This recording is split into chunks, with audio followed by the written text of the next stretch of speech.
Hey guys, welcome back to the channel. This is a story about what if Naruto is the son of Silver Rayleigh.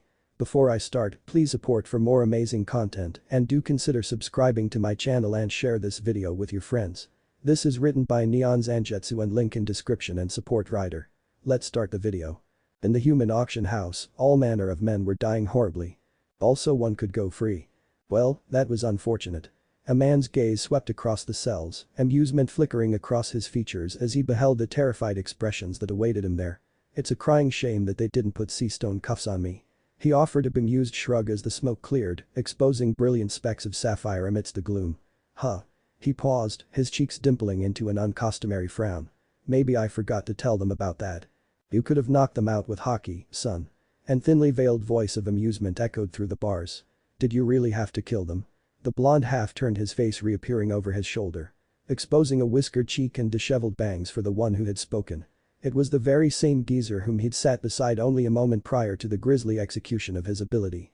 But where's the fun in that, Rayleigh-san? He offered a mute shrug when the former first mate forced himself into a sitting position, his shoulders momentarily hunched over from the strain of standing after remaining seated for so very long. If he had any concern for the explosive collar attached to his neck, it was swiftly rectified.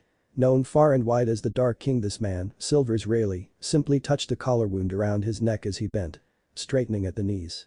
Chains rattled harshly against the darkness, to which the blonde noticeably stiffened. He didn't want to be slouching when the old man took action.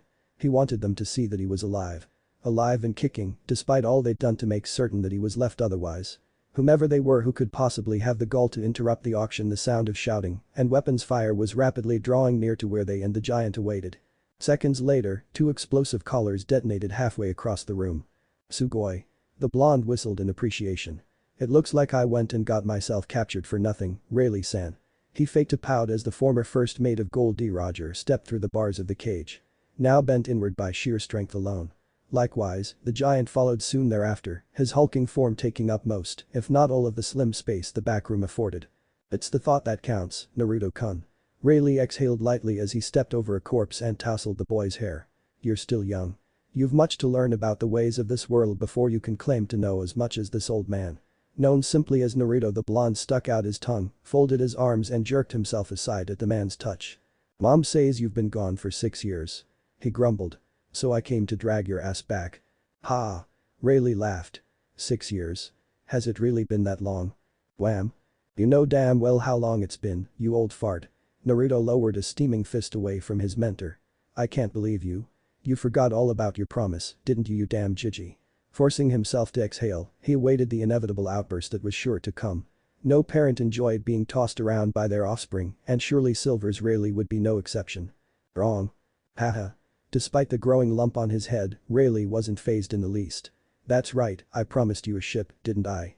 Your mother must be worried sick about you, For a moment it looked as though a teary-eyed Naruto might punch Rayleigh again. Instead, he scrubbed at his eyes with the back of his hand and lurched away from the man who he'd barely known and been tasked to find. Now acting like nothing had happened at all. I'm not crying because I'm happy to see you, Bakayaru. He sniffled to himself. I've just got something in my eye, damn it. Without further ado, he turned toward the wall, trying to hide the fact that he was red-eyed and failing miserably. Gods. After going through all the trouble of purposely being caught and put up for sale. Unable to properly convey his emotions, he turned back toward Rayleigh and the giant, the latter having already wedged one hand into the impermeable metal. Without further ado, he began to pull, straining against the resistant iron. It was in that very instant that the wall inexplicably imploded. Well then, Rayleigh spared the boy a glance as light splayed through the opening the massive man had created. Care to take a walk with me, boy? Naruto blinked, frowned and blinked again. Was the old man getting senile in his old age? They were practically in the middle of a warzone. But Rayleigh would have none of his protests. Because he was already shooing Naruto forward and into the gap their comrade had created. Where in the hell are you taking me? Rayleigh continued to usher his progeny onward. There's someone I'd like you to meet. Ambition. What's this? Rayleigh blinked.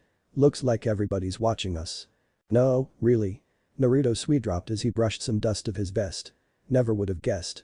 For the first time, he regretted wearing such an exorbitant outfit. Not only had it warranted unnecessary but desirable attention, the gaudy lapels of his jacket were beginning to harden thanks to the crusted blood he'd obtained during his escape. A small frown adorned his features as he wriggled out of the sleeves, the flimsy blue jacket choosing instead to slump over his shoulders immediately thereafter. Coupled with his gaudy trousers and ridiculously platinum blonde hair, it made for a rather humorous scene. An old man, a boy and a giant subsequently making their grand appearance on stage in full view of the guards and the jailers. Rayleigh, of course, was completely relaxed thanks to that sack of money they'd stolen backstage. Damn, but the old coot would always be happy so long as he had money to gamble with, Naruto mused. Then he found a familiar face amongst the rookies. Isn't that? If it isn't Haki. Rayleigh exclaimed suddenly. It's been a while, what are you doing in this place?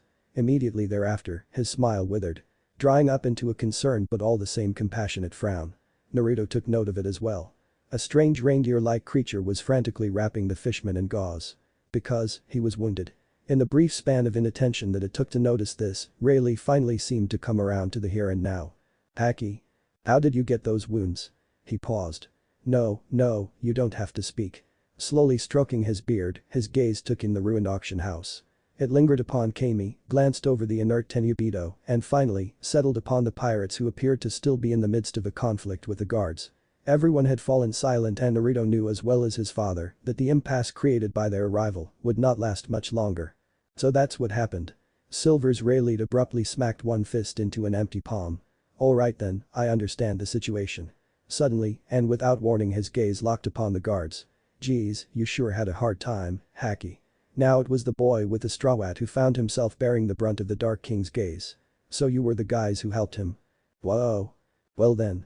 Naruto felt the willpower before any semblance of it manifested. Even then at point-blank range, he almost stumbled from the force of his father's own haki. Grimacing against the powerful surge, the room swam before his eyes for a moment. Then he drove the haze from his vision. The guards and jailers were not nearly as strong-willed. Neither did they have the necessary fortitude to stand up to such a massive burst of ambition. It emerged as a small ripple, spreading across the stands in an overflowing wave that engulfed everyone and everything that existed before Rayleigh's gaze. That straw hat certainly suits a fearless man such as yourself. Rayleigh grinned once again at the blue-vested boy with the hat of straw. We've been waiting to meet you for quite some time, Monkey D. Luffy. Naruto, however, wasn't listening. A heated flash of fury flickered through his mind as he recalled a painful image of the celestial dragons that had irrevocably savaged his youth in the years past. A low hiss escaped his lips. Damn Tenryubito. Naruto growled, his attention locking upon the inert form of Saint Shalia. Hey pops, they're already out cold. It would be a mercy to kill them right now, you know. He asked, his thumb inching forward slightly to rest on the guard of his sword. With an almost unnoticed movement, he pushed the digit forward and unlocked his blade from its sheath with a practiced movement. Rayleigh frowned. Son. Actually, you can forget that. He announced brusquely. I've made up my mind. Abruptly, the tapered tip of the wakizashi stabbed outward. Precisely 1 second after that and the bubble of Saint Sholia's personal oxygen helmet burst wide open. I'm going to kill them. His words were soft. Slow, deadly. All of them. Each and every one of the so-called descendants of those kings deserved to die, starting with. No. Naruto flinched as sharp cry pierced the silence. Don't. They repeated. Amy's head broke the surface of her tank and she breathed shallowly, the feeling of raw terror giving way to an unsettling numbness. Voices drifted in her ear causing her to twitch and try to focus on what was happening to her. The voices sounded calm and so very pleasant. Somehow, she found herself breathless. The word hitching in her throat as she beheld the one who gawped at her. "You don't kill anyone, mister," she whispered softly. "Please, not for my sake." "You?" Naruto guffawed at the mermaid. He vaguely recalled her, the mermaid who had been brought in and subsequently purchased by St. Charles. Well, given that her owner-to-be was currently placed in a coma, did she really have any reason to speak on their behalf? Just the thought of it made him want to stab someone, preferentially the celestial dragons, but for now, the sheer shock of her words restrained him. "See, Cami," Papig stammered, absolutely terrified by the scene unfolding before them. For a split second, it seemed that Naruto just might follow through with his threat.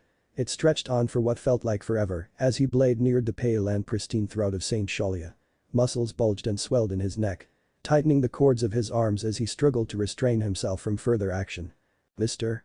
For some reason, Naruto found this to be incredibly funny. He was far too young to be called an old man. He was only 18 for Chrisix. Well, there was another way to resolve the situation without bloodshed, after all. Still chuckling, he jammed the wakizashi back into its sheath. Fine.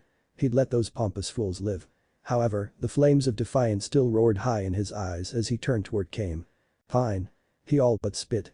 However, it's not Mr. I have a name, you know. Freeing her was the least he could do, or so he told himself as he approached. Oh, I never gave you my name, did I? He paused, then laughed aloud. It's Naruto. He extended his hand to her. Uzumaki-t Naruto. Pleased to meet you. Slowly, warily, she took his hand and allowed it to be held. The silence seemed to stretch on into eternity, the human peering deeply, intently into the eyes of the mermaid. She flushed for a moment, then turned her gaze away when he smiled. Because he'd just touched a finger to the device. See Cami. The mermaid replied meekly, her eyes flying wide seconds later as she remembered the consequences of having the collar removed. Wait, what are you? Too late, he laid hands upon it. Let's get this collar off you. With a vicious twist of his wrist and ankle, the incessant chiming of the countdown went eerily silent.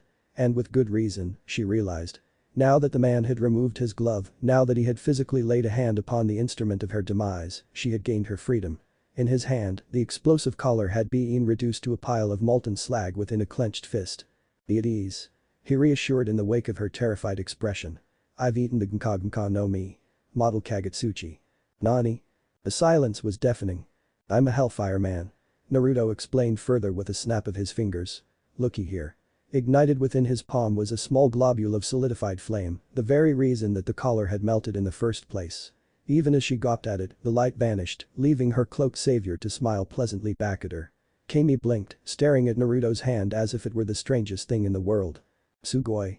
Naruto heard someone shout. It sounded a great deal like Monkey D. Luffy only, for that someone to be humorously struck across the head. Shut up, Luffy. An as of yet unnamed girl with orange hair hissed sharply. This isn't the time to be impressed. Naruto took notice of her for only a moment before returning his attention to Cami. The haha you're supposed to shake. Naruto amended, peering at her for the first time. If you want to, that is. I'm sorry if I frightened you. She was fair-haired, large-eyed, and with a delicate point to her chin. Not full-figured but certainly not petite either. As far as most women went she was beautiful, but then again, Naruto's definition of beauty still had a ways to go, all things considered. Regardless of the fact, he found his mouth working on the words that defied him. Remaining rooted in his mouth. He forced a smile back into place and awaited her eventual reply so he could return home. And hopefully banish the vision of this gorgeous beauty from his head. Arigato. She then all the wakizashi fell from his hand, clattering uselessly to the floor with an audible plop as she frantically seized him in a furious embrace. It skittered across the stone and gravel and dirt, out of reach. Abashed, he felt arms fling themselves around his neck and then there was only the crunch of broken debris beneath his feet as he struggled. Both to keep himself from falling and her from sloshing out of the tank, lest she herself fall out and become traumatized further. He couldn't make himself move, couldn't think. He simply felt. The smooth skin of her cheek brushed against his scruffy, whiskered one. Her hair filled his nostrils with a clean scent of delight and disbelief. She hugged him fiercely, the notes of strong hard arms, joining with supple firm stomach and back, joining with the pure feminine softness of her chest, pressed against his making a chord of perfect acceptance. Thank you. She whispered. Thank you so much. After a while he realized that she was shaking inside his oversized cloak and she failed to stifle a sob. He frowned over her shoulder, trying to decide if it was kinder to leave her to her thoughts for a time, distract her with meaningless conversation, or draw her out and let her tell her story. Just 5 minutes ago, he hadn't known she even existed. Now he found himself in the awkward position of comforting a beautiful mermaid and quite frankly, such a task was terrifying. Naruto fumed at himself and everyone in the room. She'd seen more murder and cruelty in a few hours than most people do in a lifetime. And he'd certainly contributed to it with his furious skirmish on the stand. All she knew of him was that he'd stolen her out of a slaver camp, savagely cutting down anyone in his path. Regardless of the reasons he gave for his actions, she had to wonder whether his motives were truly honorable or not. And he was covered in blood for Chrisix. Oh, she whined, burying her face into his chest as she finally fell apart, her eyes bursting with hot tears. I know I'm safe now, but still, I just can't stop crying. Not knowing what else to do, he squeezed her and said. It's over now, Kami-san. She nodded but did not answer. She held him tighter. Such strength. He felt a rib begin to crack under the strain of her renewed vice. The likes of which was almost enough to drive the oxygen from his lungs and leave him altogether breathless. She fisted her hands into the lapels of his jacket.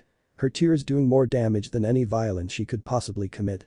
Abashed by her actions and the butterflies boiling in his stomach, Naruto resigned himself to patience. He would wait as long as it was necessary. You're safe. He supplied weakly, doing his best to untangle himself from the stifling vixen and failing miserably. Remember that. Incredibly, he found that he'd laid hands on her shoulders when had he done that exactly, and he forced himself to smile. He didn't want to smile. He'd much rather be butchering the 3 celestial dragons that had dared to make her cry in the first place, but smile he did, and his smile remained a beacon of compassion in the middle of such abject malice. Amy blushed. Naruto-chin. Well, as touching as this scene is, shouldn't we be getting the hell out of here? Naruto turned to see a strange-looking man with an equally strange-looking ducktail emerging from backstage, swinging a ring of keys around one finger.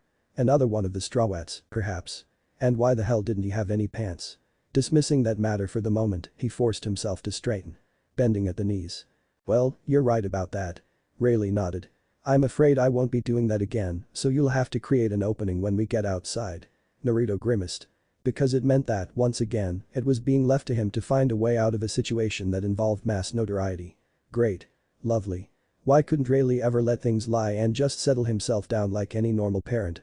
And who the hell are you guys? The strange-looking man demanded loudly. What in the hell is going on here? I suppose you could call me an ally. Naruto answered stiffly, exchanging a terse glance with Rayleigh. For the moment. That being said, we need to leave. Naruto forced himself to tear his gaze away from the blushing maiden for a moment, suddenly aware that the auction house was utterly deserted, save for the pirates and the slaves, the latter having been spared the burst of haki and as a result, reattained their consciousness. Amy-san, can you walk? He let the question die on his lips when the obvious occurred to him. Well, of course she couldn't walk. She was a mermaid. Mentally smacking himself for such an obscure idea, the blonde sheepishly scrubbed at the back of his head in apology. Rayleigh only grinned, of course. Amused by T. I can't walk. She confessed, her glance shying nervously to her tail. Sorry. Then I'll carry you. Naruto answered swiftly, elbowing his way past Rayleigh and Frankie. Up we go. Beep. Amy squeaked, even weaker as he reluctantly scooped her up. She slumped against him, flushing as he placed a hand behind her tail in an effort to steady himself. Cami, she was light. Hoisting her up against his back, Naruto locked both arms beneath her waist. Momentarily causing her to flush and convulse, stiffening beneath the vice that held her fast. Hold tight. He murmured to her, grimacing when Cami quietly complied. He pushed himself upright.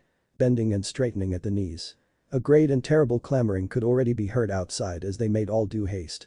Strangely enough, he could feel the blonde's eyes on him burning like a branded iron in the back of his head. What on earth was his problem, anyway? Silently, he resolved to do all he could for his erstwhile passenger, but before that, there was the matter of escape. A marine admiral could arrive at any given moment, and he had absolutely no desire to be present at the time of his arrival. He began to ascend the steps, ignoring Rayleigh when the old man paused to speak with Luffy. Because why should he care about some upstart rookie when a woman's safety was at stake? Precisely. He recognized a few faces amongst them, though, through their wanted posters only. That orange-haired woman was none other than the cat burglar Nami. That green-haired Marimo man with 3 swords had to be Pirate Hunter Zoro. Yikes, what a scary-looking guy. The rest were rather easy to recognize as well. Cotton Candy Chopper, who was apparently the doctor of the crew, someone called Usopp, who Naruto suspected to be the Saji-King, and that muscle-bound man must have been Cyborg Frankie. It was only when he came to the last 2 members of the group that Naruto was given pause. What the hell? A skeleton? There wasn't a wanted poster for this one. Maybe it was some manner of decoration or sorts. Yes, that had to be the case. There couldn't possibly be such a thing as a living breathing couldn't possibly be a. Hello there. Brook chose that very moment to tip his hat. Pleased to meet you. Ah. Naruto yelped aloud. GGH Guost. Ah. Brook wailed. A ghost. Where is it? It's you. Naruto shouted. Ah. Brook cried. So I'm the ghost. Yukata. You nearly scared me to death. Although I am already dead. Yo-ho-ho-ho. Naruto didn't know whether to laugh or cry at that one. He absolutely hated ghosts, but did a living skeleton qualify as one? Ghosts weren't supposed to be this funny. How could a skeleton move, talk, and have an afro that large? Just what the hell are these guys? Naruto mumbled to himself as he stepped around the cackling skeleton.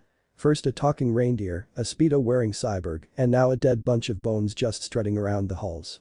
Just what in the hell was this crew? That was Brook-chin. Cami beamed. Brook-chin's is Luffy-chin's musician. Musician? Naruto blinked, aghast. He just bones. Hi. Brook laughed. Indeed. I am dead bones Brook, after all. Yo-ho-ho-ho. Irasei. Naruto retorted, shifting so that he might better secure his grip on Cami. I wasn't talking to you. Boy, punk. Now his attention was drawn to one black-leg Sani who looked nothing at all like his wanted poster. "You'd better not drop Kami-chan or it'll be your head. Punk." No matter how much he might want to, Naruto just couldn't let that comment slide. By the time the aforementioned insult reached his ears, he'd already slowed. Now, he frowned at the infamous cook, careful to keep Kami on his back and his hands beneath her. "You're Sanji, right?" Sparks sprayed between their eyes as they stared one another down. "You wanna go, asshole?" Naruto snarled. Sanji-chin, Kami began, only to have herself cut off by said cook. "There's no need to." "Sure thing. Just put Kami-chan down first, bastard." Sanji took a puff of his cigar, deliberately exhaling smoke into the blonde's face. "Then I'll kick your ass with one foot tied behind my back." He would have said more, but he realized too late that he was talking to empty air. Naruto had already moved on and was, much to the cook's dismay, conversing with Nico Robin. "Is he always like this?" Naruto asked without even glancing at Sanji. "Threatening of a complete and total stranger, I mean." Somewhere in the background, Frankie had just tossed the slaves the keys to their shackles and they were currently in the process of unshackling themselves. Rayleigh seemed to have finished his conversation with Luffy as well. He was shouldering Hakken by the time Naruto thought to spare the old man a precursory glance. "Wah." Sanji faulted. "Robin Schwan. How could you betray me like this?" "Cook-san has his moments," she admitted, sparing a glance for Rayleigh at that very moment. "You on the other hand, seem to be quite the competitor in this game." For a moment Naruto flushed under the weight of her words. His cheeks flaring scarlet as Kami wondered what it was that Robin seemed to be suggesting. Well, whatever it was, it left Naruto-chin sputtering and stammering, so it must have been something important, she mused. "See, come on, I'm just a shipcoder. I mean, I'm not even a pirate." "So that's Rayleigh's kid, huh?" Trafalgar Law hadn't moved from where he sat since the brawl with the Tenryubito began. Now he arched an eyebrow toward the nonplussed blonde, but other than that eerie smile, he did little to show his concern for the situation. "He's a real spitfire, that one." Naruto neared the exit with Kami and firm in his arms and stomped toward the door. Eustace Kid only chuckled. "Looks like a legend showed up." He scoffed at the blushing lad. "Geez, look at that one. If he's the son of the Dark King then this kid's probably nothing to sneeze at, either." "Come out with your hands up." A voice boomed from outside, amplified by a loudspeaker. "Mujiwara no Luffy. We demand that you release the Tenryubito at once. An admiral will soon be here. We will not be held responsible for any losses you might suffer through lack of cooperation." Eustace cracked a shit-eating grin at that moment, his hands freeing themselves from the heavy sleeves of his fur coat. "Seems we're surrounded, then." "Hold tight." Naruto repeated, shrugging his shoulders at the very same instant. "I'm heading straight for Grove 13, old man. You'd better come back home after all this, you hear me?" Rayleigh laughed boisterously at the blonde, even as he straightened and prepared to make a dash for it. Would he stay and fight? Would this be the stage that ultimately introduced him to the eyes of the world and his enemies? Only time would tell. "Yosh." Luffy smacked one palm against a fist. "Don't think for a second that I'm letting you three hog all of the fun." "Conflagration." "No." Kami shook her head rapidly. "Naruto-chin. Why do you have to go out there, too? What the hell is wrong with me?" Naruto didn't respond for a while, choosing to look out at the exit instead. "It's something I have to do." He relented at last. How could he possibly tell her of the rage burning up inside of him? She wouldn't understand. None of them would. Though his heart might flutter in her presence, he wasn't about to reveal the pangs of his past to someone he'd only just met. He doubted even Rayleigh knew about it though, surely he must know something and his mother was really the only one who knew how scarred he'd become over the last 6 years. No. The blood boiled in his veins, demanding justice, demanding retribution. Seeking compensation for all that he'd been through. Really, he should have known better. Then again, how could he expect his mother's request to go find your father would spiral out of control like this? No, he couldn't wait. For every second he abstained, that admiral drew ever nearer to the archipelago. He wasn't going to have a chance to do this again, not in this lifetime. "But you don't understand." "I understand," Naruto began slowly, "that I can't carry you while I'm fighting." Sapphire smoldered darkly, becoming almost scarlet in color as he peered down at the young maiden. "But I want you to understand," he heaved a deep breath and bound one hand into a fist, "that I'll be coming right back." He'd been stepping over rubble and debris all the while she realized and now he was dangerously close to her. But I'm asking you to trust me." He repeated softly, but there was an edge, a soft one, of danger to his tone. "Can you do that for me, Kami-chan?" He awaited her inevitable denial, the shattering of all the hopes he'd started to build by trusting someone to trust in him again. It was a vain, delusional hope, he knew this, but hey, he could dream, right? Even a false dream was a dream, in a sense. Was it really so wrong to? Hi. Excuse me? He paused, thunderstruck. Hi. Her reply was surprisingly forthcoming. He'd expected her to hesitate, to fuss and fluster over his decision for a few minutes longer. He'd expected that it would dissolve into an argument. That he would stomp off, massacre the troops, and then do something reckless thereafter. He hadn't expected the absolute trust that shone in those twin pools of doe brown that were her eyes. I trust you. Her gaze spoke volumes, although Cami herself remained utterly silent as she stared upward at him. I trust you completely and entirely and utterly. It was almost painful to look at. I'll be right back. He all but growled, his mind already elsewhere. He was not speaking to her, she realized, but to everyone else in the room. A simple but deadly threat. If she so much has a hair out of place, I'll break your necks. She saw this in his expression, though he uttered not a word. She reached for his arm, but he had already stepped away and up the steps, his arms focused upon holding her as he limped toward the one that he would temporarily entrust with her care. Boy, underwear guy. Naruto shouted at Frankie. Hold on to Kami-chan for me. Before either could protest, Naruto simply dropped the mermaid into the cyborg's arms, and then he too was striding for the exit after Luffy. Waves of heat radiated outward from his shoulders, creating small fissures in the ground, momentarily causing the other boy to frown and dab at his brow. Damn, but it was so hot all of a sudden. Boy, he began rudely. Who are you? Naruto. The blonde answered crisply. Uzumaki Naruto. He spared Luffy a glance. This kid was worth 300 million. He was the most unassuming kid he'd ever met. Then again, to punch out a celestial dragon now that took balls. Balls on top of your balls. Balls of steel, actually. If this rookie really was worth that much berry, then he was probably a fierce and ruthless killer, both in and out of combat. He'd have to keep his guard up around this one. Yeah, right. Somehow, Naruto just couldn't wrap his brain around it. There must have been a mistake on the wanted poster, or something. Nobody from the East Blue had that much fighting power. Luffy looked like someone like someone who'd be your best friend, not the man who'd taken down a Shichibukai too, according to Shaki attacked Ini's lobby, declared war on the world government, and Cami knew what else. Are you really worth 300 million? Naruto founding himself asking. Luffy thumbed at his chin for a moment. Sure am. He paused and seemed to consider the question then. Say, do you wanna? I'll have to decline. Brusque as ever, Naruto cut him off curtly. But thanks for the offer. Hey. Luffy protested. I haven't even said anything yet. How did you know what I was gonna say? Naruto ignored the inquiry. Instead, he flung back his hood, exposing his face to the sunlight and the world once more. Resolutely, he stalked after Eustace and Trafalgar, making no excuse toward his obvious haste. Luffy scowled for a moment before he too hastened toward the exit. How rude. How did that guy know what he was going to say, anyway? Was he telepathic or something? No, Naruto answered from somewhere ahead of him. You're just ridiculously easy to read, that's all. Luffy slowed for a moment, blinking owlishly. That settled it. This guy had eaten a Loja-type fruit, just like Ace. Granted, he retained an absolute faith that his big brother was almost certainly stronger than this guy. How foolish of him to doubt his brother, but he retained an utter fascination for Naruto's abilities regardless. It hurt his head to think to such a degree, but of one thing, Monkey D. Luffy was absolutely certain. He was so gonna make this guy his nakama. 0000. Outside the Akushin Howie, the firing squad inexplicably stiffened. No, four shadows were coming out. Outside. And they brought with them a racket straight out of hell. They were arguing, bickering, quarreling amongst themselves, even as they emerged from the relative safety of the human auction house and into broad daylight. In full view of the cannons, these pirates made absolutely no distinction between friend and foe. Nay, for three of them were far too busy bickering, and the fourth was trying unsuccessfully to quell his companions. This was, roughly, what the quartet sounded like. Like I said, I won't let you guys hog all the fun. Shut up. I said I'll do it myself. Stop bickering already. Really? Shut up. Just shut up, you three. You're so noisy. What did you say? Like I said, leave this to me. No. I'll do it. Don't order me around. You don't get it, do you? You're the one who doesn't get it.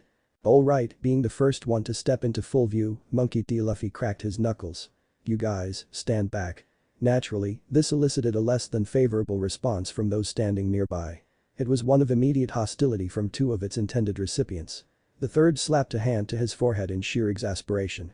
Truly, how was it possible for one man to be so incredibly dense? Hey, are you listening to me? Eustace glowered. I said that you should stay away. Try to give me one more order, Trafalgar Law growled, and I'll take you out first, Eustace. Naruto simply sweat dropped. Oi, am I actually considering working together with these three? They came. The harsh clacking of machinery drew his attention back to the defensive perimeter the Marines had formed. 3 of them are captains. They each have bounties well over 100 million. Then they paused, recognizing that there was a 4th amongst them, one whose face held no wanted poster. As such, it was not so easily recognizable. And that other one. Yo. Naruto swiftly raised a hand in greeting, entertaining the thin hope that they could some emerge from the ensuing conflagration unscathed. You see, I'm not with them, so if you just let me go. He must be their accomplice. The officer in charge came to the worst possible conclusion at the worst possible time. Naruto felt the life drain from his features, leaching out with everything else. In its place, there was only a strange eerie calm. His visage projected one of horror, of dismay, terror, even. It was all a ruse. Deep down, he'd known that the moment he set foot outside, he would inadvertently be drawn into this battle. It was, after all, why he had entrusted Cami to Frankie. From the very beginning, there had been no way to avoid the coming fight. Now, it was simply a matter of finding the biggest possible opening and exploiting it to the fullest. To the fullest possible advantage. Oh. Naruto waved his hands rapidly, feigning fear. Don't shoot. I'm not a pirate. Fire. Ah. He yelped, eyes widening in pseudo-terror as the bullets hurtled toward them. Don't shoot. I'll die. He watched the bullets hurtle towards him and had time for one final thought before the merciless killer inside him kicked itself into a furious bloodthirsty frenzy of righteous fury. He'd been wise to leave Cami behind, after all.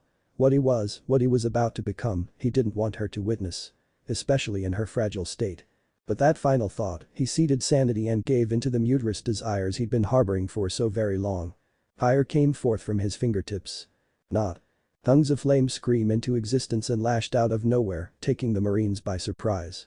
They did not show mercy, nor did they discriminate. Some burst into flame upon contact, others simply evaporated. And others, still others, caught within those terrible tethers of fire and brimstone twisting around the cannons. Crushing them. Unable to eject their payload, several of the mortars detonated almost immediately, killing dozens upon dozens on the spot. It wasn't enough. Shoot. The Marine captain bellowed, not even pausing to display the smallest iota of respect for his fallen men. Shoot him before he takes out the rest of our cannons. The ground ruptured beneath his feet in that instant and vomited tongues of blue and white flame. Scalding to the touch, they curled around his throat, searing themselves deep into his flesh with the mind-numbing intensity of the abyss. And the cannons, what remained of them, deployed their payload. Oh, sh. Naruto managed half of a turn before a stray cannonball took off half of his face. Damn it. He lisped with a broken half of his ravaged visage. That hot. His visage abruptly dissolved, spreading outward into a series of glowing embers. Without warning, without hesitation, the bullets pierced his forehead. Like their compatriots, their efforts proved to be futile. One by one, his wounds closed. The lead projectiles passing harmlessly through his flesh. Unfazed by the sudden assault, he took the full brunt of the barrage, despite the multiple holes and breaches that each mortar punched through his chest, and smiled. Then all his wounds immediately seized upon themselves and became closed. Gentlemen. Naruto sked softly, deadly in the sudden silence. I be placed in a bewilderment. Without warning, without cause, his features roughened, his voice descending to a low baritone. An almost otherworldly hue as he eyed a slew of potential victims. Is this any way to treat your esteemed guests? He lifted a finger and brushed the bangs aside from his eyes, chuckling all the while. Allow me to show you true hospitality. Bending to one knee, he touched a hand to the ground. Amaterasu. He called softly. He held his hand aloft for all the world to see, grinning all the while. And hellish light drifted across the grove, the ensuing thunderclap that heralded its arrival serving to both blind and stun the enemy force that surrounded them. By the time their sights had cleared, Naruto held a sphere in his right hand. The sphere within his hand abruptly began to contract. Spiraling inward, reducing itself to a speck of infinitesimal proportions. Hang on. One of the Marines shouted. He's up to something. Naruto clucked softly to himself. You have no idea. Finally, when its overall mass was no larger than that of a marble, his fingers closed around it, that tiny conflagration of pure brilliance. The effect was nearly instantaneous.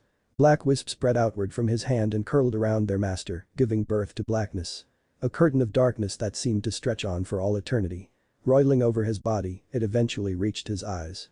Blood began to dribble from the left, whilst the right went firmly shut. Nanda. Luffy blinked, momentarily baffled by the shimmering flames surrounding the blonde. What are you? Naruto chuckled softly, but he did not turn. Shut up, Luffy. He turned his gaze toward the Marines and snapped his fingers. Now ignite. For a moment, nothing happened. Then a howl ripped through the first grove. All eyes turned toward the sound. Stop it. The Marine begged. Stop. It burns. Make it stop. Writhing in pain amongst his fellows, a man had inexplicably caught fire. He screamed, threw himself upon the ground, stopped, dropped and rolled, but to no avail. Unlike the conventional flames of natural origin, these flames were not so easily extinguished.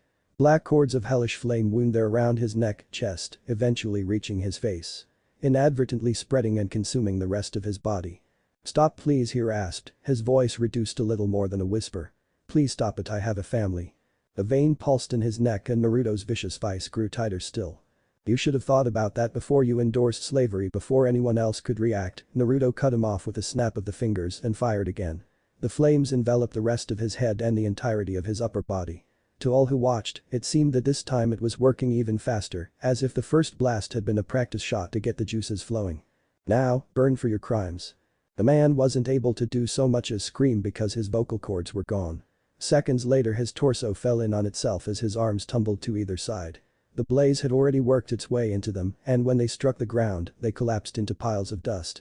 The remaining part of the Marine's body that had been upright now fell over onto the spreading pool of ruin that was already on the floor. Well then, Naruto said, to no one in particular. His voice was astoundingly icy calm, as if he were seizing a change in the weather. That was the level of professionalism at which he was dealing. Whatever turmoil was going on inside him, for Naruto it was first things first. Slaughter the enemy and ask questions later. I suppose I should dispose of the rest of you now, Fuck. Eustace spat. The kid's a loja. For some reason or another, Naruto suddenly found that statement to be most amusing. You're correct, sir. He cackled, bringing his deadly flames to bear on the enemy once more. Without hesitation, Naruto turned and aimed his deadly gaze at the next Marine. Boy. A gigantic metal apparatus thrust itself between the impending sheet of flame and doom. Naruto frowned as it burst into flame and fell apart, revealing an unharmed human hand lurking beneath the surface.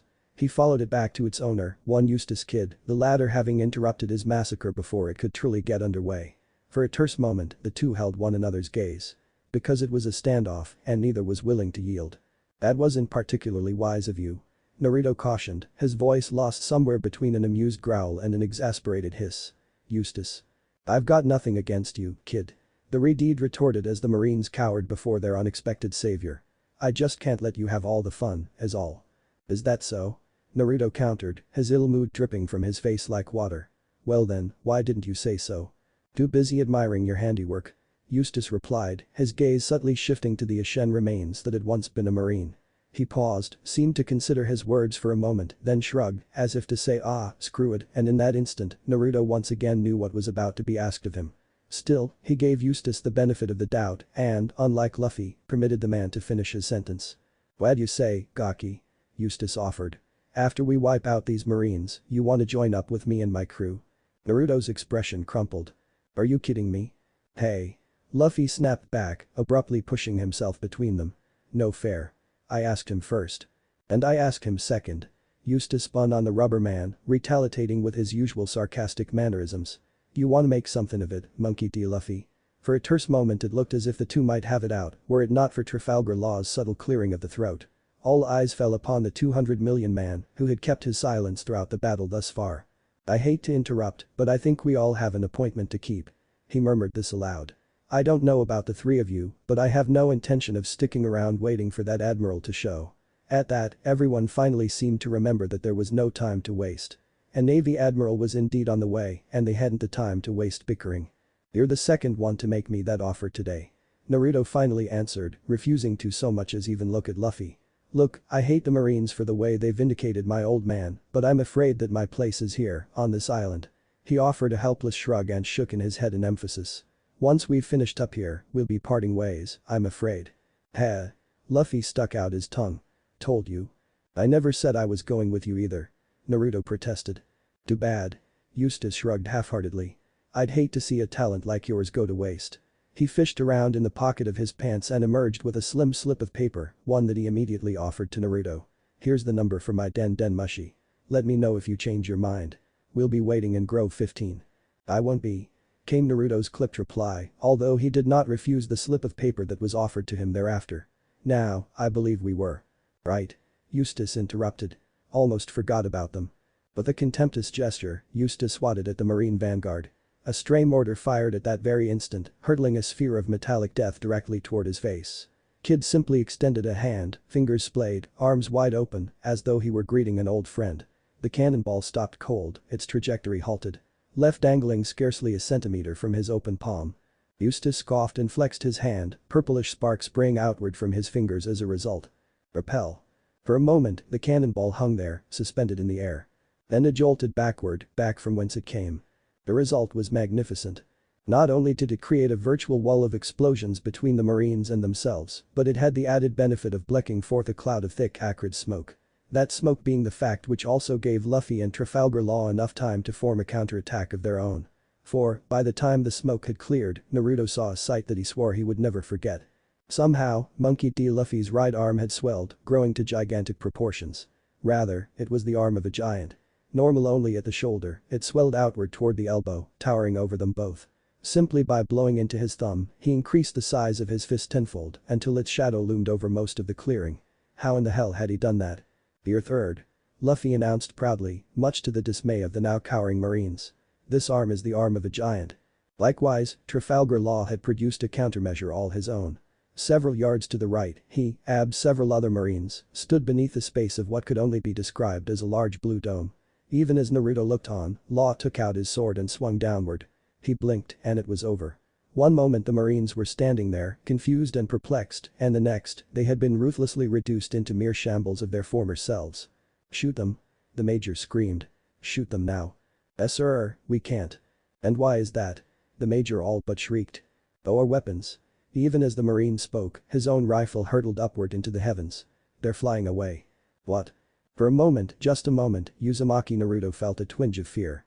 Swords, guns, bullets, even the mortar cannons themselves, were being hoisted upward. Each of them left the earth of their own accord, heedless of the laws of gravity.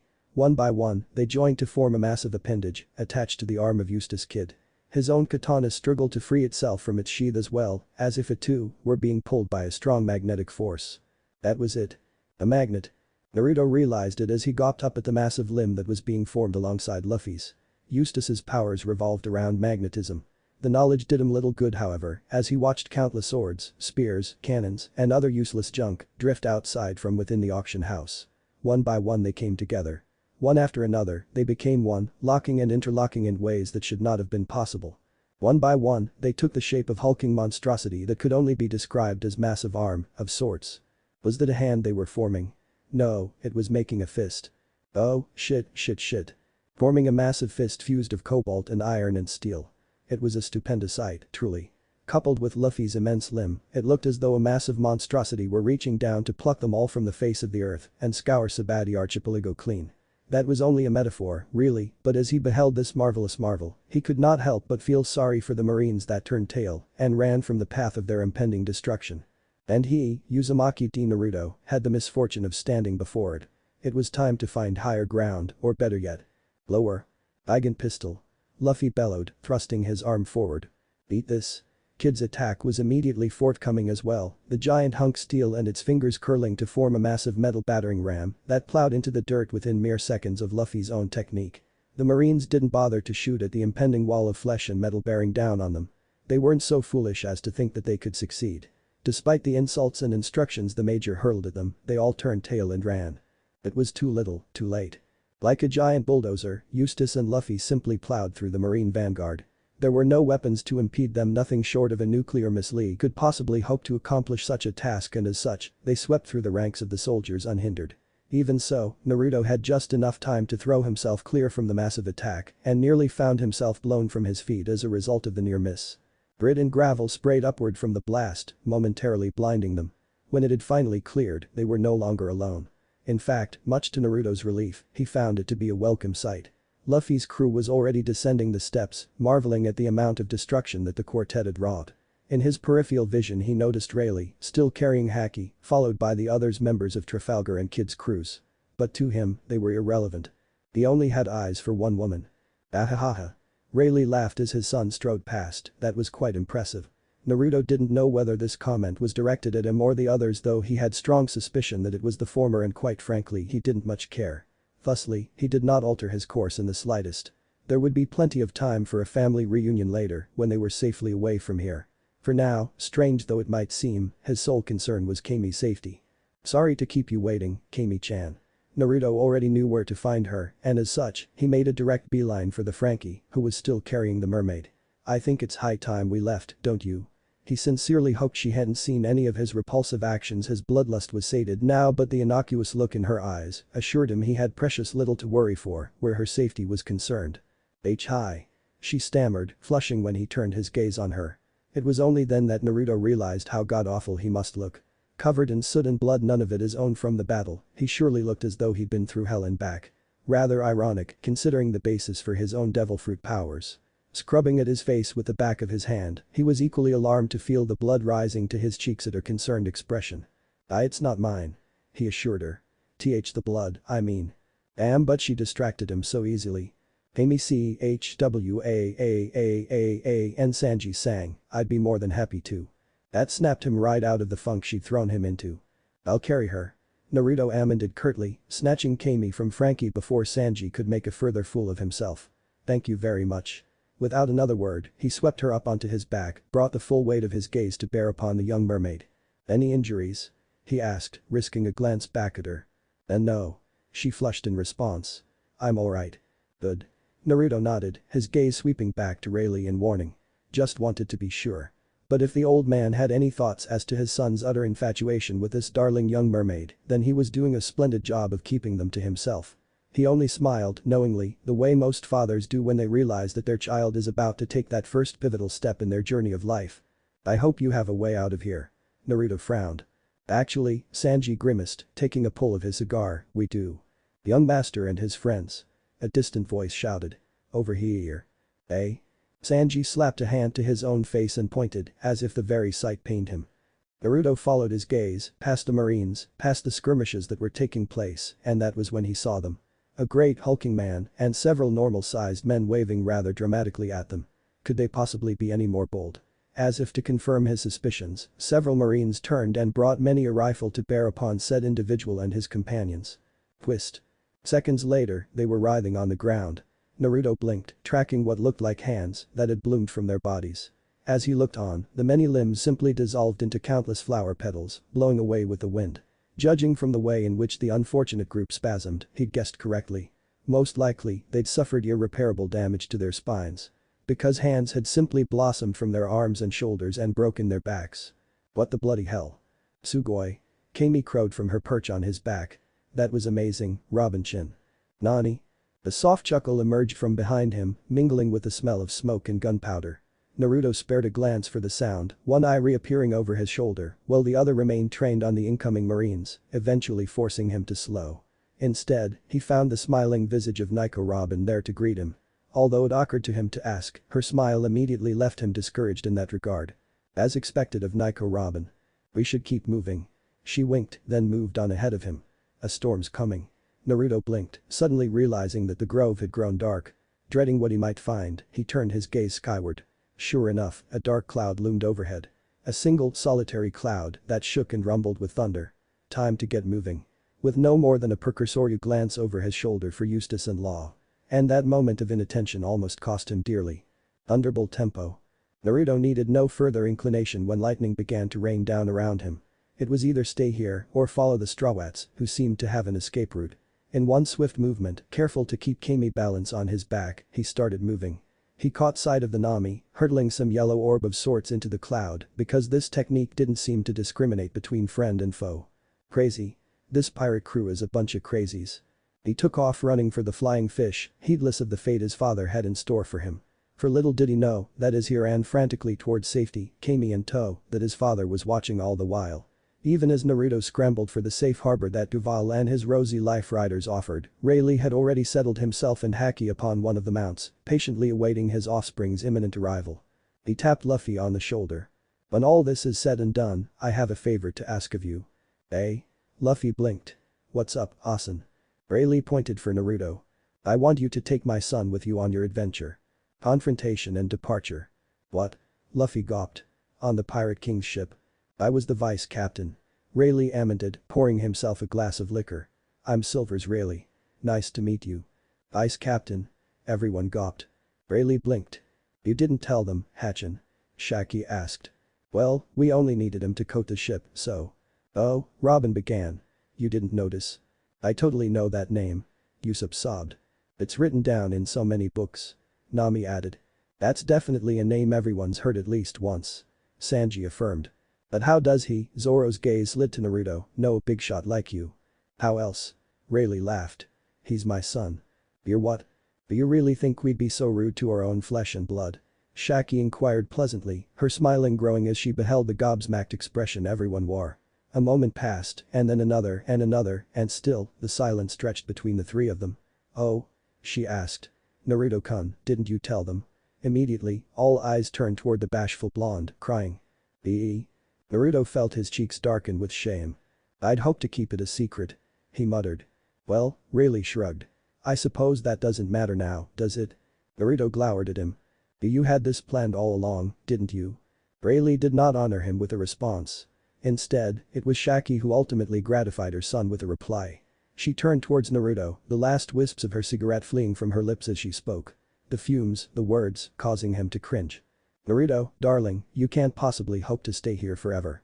Of course I can. He shouted. I'm not a pirate. I'm never going to be a pirate. But. I don't want to hear it. Naruto stood woodenly, not taking enough care. So great was his haste, so great was his desire to be gone from here, that he knocked down the stool he'd been sitting upon, leaving it to shatter in a cloud of smoke and dust and broken timber. He nearly tumbled over the remnants in his haste, and, when Robin kind soul that she was reached out to steady him, Naruto cringed from her as though she were afire. Are you alright? She asked gently. I'm not. He bellowed, slamming the door shut behind him. Shaki finished cleaning a glass, then set it down. You'll have to forgive him. She said. He's had a hard life. Whatever else they'd said, Naruto paid no heed to.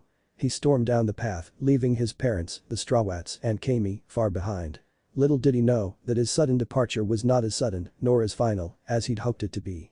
He swore to himself that he wouldn't return, not until the Strawats were off Shabandi. Perhaps then would be the right time to address this issue. Until then, he had no intention of returning, let alone joining some half-assed pirate crew. Never. He muttered to himself. I'm not a pirate, I'm not a pirate. This proved to be something to reflect upon when he did return, several hours after the fact. Hours later. The news hit him like a sledgehammer. Stars' whole planets exploded before his eyes as he received the news that an admiral had, in fact, come to Shabandi. Ironically, his first concern was for that of the Strawats, that ridiculous band of vagabonds whom he'd refused to join only hours before. Fools. Did they really think that they stood a chance against an admiral, let alone, if his mother's instincts proved to be right as they often were, a slew of pacifista? They what? Naruto bellowed at the top of his lungs. You're kidding, right? You've got to be kidding. Where's Rayleigh? Shaki's silence spoke volumes. Ugh. Naruto swore, flinging down his cap. He went after them, didn't he? He's probably fighting the admiral right now, isn't he? When his mother inclined her head just the slightest fraction of an inch, a slew of expletives followed from her son's lips thereafter. Damnable to hell. Naruto swore, snatching up his sword from the bench. I'm going after them. But, Naruto-chin. Cami, he'd nearly forgotten about her, said softly. You can't. You'll be killed. She refused to face him, strange, instead kneading her hands into fists while she rubbed them anxiously against her wrists. You won't stand a chance against them, will you? Probably not. Naruto's reply was so soft, the mermaid almost thought she'd missed it. But. Well, I can't let Rayleigh die, either. Naruto snapped back. Sorry, Cami, but I'm going. Don't you understand? She diverted, whirling around to face him for the first time. Her eyes brimmed with tears. The signs of her hurt stayed on the ledges of her eyes. He looked away. Don't you understand that a Navy admiral is? Of course I understand. She froze.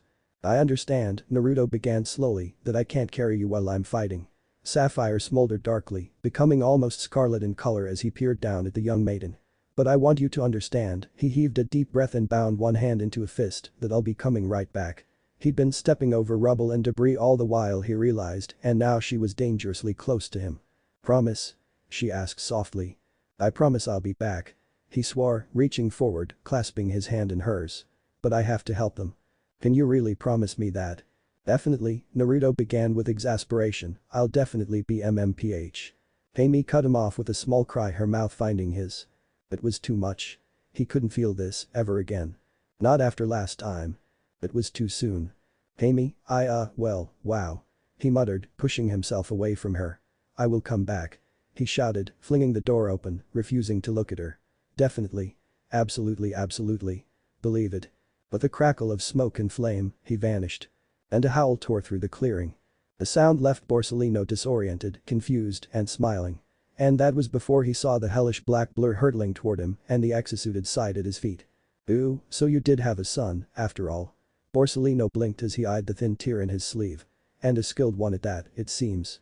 He raised his sword again, intent to bring down another earth-shattering final blow upon Rayleigh, who'd forestalled him for so long, the man upon whom he gained the upper hand only after nearly losing one of his own. Now, to his delight and to his dismay, Kizaru found that 3 fingers of his left hand were sudden and, inexplicably, missing. I'll fucking kill you. An instant later the first fireball caromed off his back. Grunting, the Admiral staggered. Stumbling half a step forward. There was the briefest glint of light as a pillar of black flame consumed his as a flaming blade whisked through the patch of air that his body had just occupied only an instant before. Damn it all. Naruto swore, sparing a glance for his sword and the thin droplet of blood that leaked from the weapon's tapered tip. I was so close. Scarce had he spoken than a blinding glare erupted before his eyes, nearly blinding him for a moment. On some misbegotten instinct, he flung a hand outward. His knuckles connected. His fingers seizing upon and wrapping around that heel before its owner could deliver him yet another debilitating blow. Not bad. Kizaru chuckled. I didn't think the Dark King would ever be so foolish as to have a child. But did you really think that would stop me, boy? Naruto flew. Literally. His feet faltered beneath him as his back crashed through a mangrove tree, sliding in grass, slipping for a split second as he attempted to regain his depleted breath. His violet eyes stared forward at Borsellino coolly, watching for a sign of the next attack. Is that it? He chuckled hoarsely. Is this all the strength that an admiral has to offer me? Kizaru didn't make a sound. He hardly reacted at all. Yet he did. If Naruto hadn't been studying his face as intently as he was, he would have missed a fraction of a second that Borsellino's smile wavered. His own smile grew. He knew that he was absolutely no match for this man. But he didn't need to be. He just needed to slow him down to buy the Strawats enough time to escape. He was a Loja too, after all, so he really had nothing to fear from Kizaru's lasers. He just needed to watch out for that indefatigable speed of his. Let me ask you something, Kizaru-san, Naruto continued jovially, as if they were old friends. Which do you think is stronger? My flame or your light? Because from what I've seen so far, this battle was a waste of your time from the start. You have nothing to worry about, not from me. I mean, why do you think I've been taking all your attacks from the very beginning? Kizaru remained stoic. His smile had returned in full, but his silence told Naruto all he needed to know. It's because I never intended to defeat you from the start, Naruto said coldly. In fact, you're just wasting my time. Mockery isn't exactly a suitable tone for this discussion, Kizaru replied finally, coolly. I'm not mocking you, Naruto barked defensively. Just telling the truth. Every time we've fought with your forces, it was because you initiated a battle. You stopped attacking us a while back and we stopped caring. He pushed himself up to his feet. Stay out of this, old man. Naruto barked, glaring bloody daggers at his father when he tried to intervene. Go help the Strawat. I still haven't forgiven you for trying to trick me into joining them, but we can save that for later. Not yet. With a stomach-nodding plunge, Naruto flung down his sword. Then he hurtled himself away, skipping backwards in retreat. Struggling to blink away the black specks that swam beneath his lids. He didn't have time for this. He flung up a wall of fire between himself and the Admiral, the flames serving to beat back the Admiral, momentarily. It was a diversionary tactic and one that couldn't possibly last. And then he saw the Shichibukai.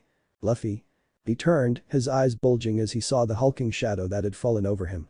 He spread his arms out and wide, throwing himself between Luffy and the impending hand that swept down toward him without pause. The padded paw gently pressed into his chest. Then there was pain. A deep, searing, mind-numbing pain as the air boiled around him, rippling and swelling as Shabandi Archipelago receded into the distance. Around him, felt his eyes widen, felt his feet leaving the ground, and then. Blackness. I have the succinct feeling I'm not welcome here.